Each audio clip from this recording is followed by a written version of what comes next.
So for this episode, I watched, at Howard's recommendation, a movie called Nameless Gangster. The Korean title being War on Crime, the Golden Age of the Bad Guys. Doesn't get much better than that. So to start off, my rating for the movie based on the Netflix rating system, which is 1, hated it, 2, didn't like it, 3, liked it, 4, really liked it, and 5, loved it.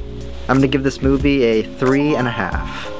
I love the gritty detail of the movie's recreation of the 1980s, and it was definitely a stark contrast to Sonny's version of the 80s.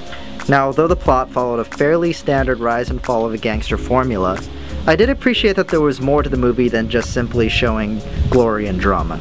As a Westerner, it was interesting getting a look at certain aspects of Korean culture, like how Asian family is revered and how sometimes personal ties can be more powerful than laws. Ik-hyun is able to rise to his position of power through a bit of good fortune and through a lot of personal connections.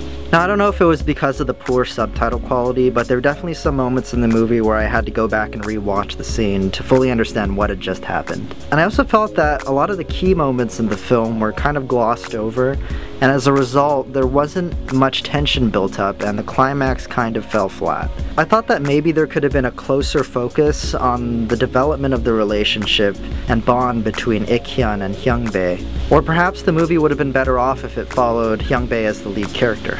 Unlike most people, I like having a protagonist that I can rally behind, or at least have some sympathy for. But for the most part, even though Ik-hyun was doing what he was doing to help his family, at least that's what we're led to believe, he's mostly a detestable character. I have a feeling that maybe a lot of the subtleties of Ik-hyun and Hyung-bae's relationship were lost in translation, or at least just not conveyed well because of poor subtitles. So I think that I'd probably benefit by going back and watching the movie a second time. One of my favorite things about the movie was its soundtrack, which featured a mix of acoustic guitar and old 80s Korean songs. Also, the overall look of the movie was excellent, and each scene was brimming with atmosphere. The designers did a really good job at making the setting feel authentic to the period. So I want to know what you guys thought about the movie, and what you thought about my thoughts on the movie. So please, let me know in the comment section below, or you can tweet me at PremiumOpa. Please make sure to check out my Tumblr post containing the list of gangster movies that I liked. The link is in the description box below. And next time, I'll be reviewing a movie called White, at the recommendation of YouTube user Emmachan16. Thanks, Emmachan. So I'll see you guys next time, and of course, don't forget to subscribe.